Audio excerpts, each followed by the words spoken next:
هذا محمد الصنايعي اللحام. وهذا ان شاء الله يا محمد احنا عندنا مشروع في البحر اللي يربط بين السعوديه وبين مصر. ماشي. احنا عايزين نبلطه وعايزين نسوي فيه سياج حديدي. خلاص. وانت اللي تمسك ان شاء الله اللحام فيه اللي تلحمه. بأمر الله. ماشي. شوف انت عايز اللي انت عايزه. عنينا ليك.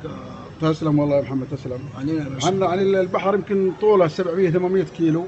ماشش. يعني تسوي كله ان شاء الله سياج حديد. وتفرش حديد سياخ وبعد كده تحط عليه الصاج ويتلحم. ايوه. عشان يبقى جامد. لو حط على العربيات حط على اي حاجه يبقى.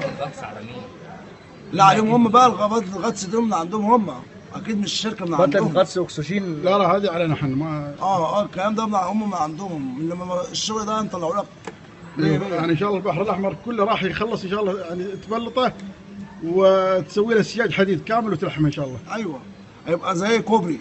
زي الكوبري. زي الكوبري بالظبط يا باشا. ان شاء الله باذن الله. قصه زي قصه. وانت معلم يا محمد. الله يخليك يا باشا. الله يبارك. وانت لو ما انت معلم في الشغله هذه ما كلمتك. الله يخليك يا باشا. لا احنا برضه عايزين يعني نشرف برضه نشرفك ابو عايد.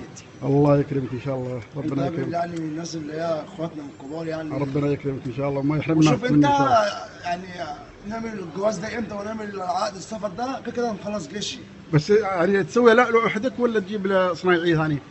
الشغله هذه تكفي انت لوحدك تكفي ولا؟ لا ممكن بقى لو مشوار لازم تجيب معاه بتاع 2 كمان ولا واحد. تجيب واحد او اثنين بس. اجيب معايا واحد او 2. 700 كيلو. ايوه يعني 7000 متر. ايوه يا اسطى انا عارف فاهم. يعني او ان شاء الله او لو نعطيك شهر زياده يمكن انت لوحدك تكفي صح؟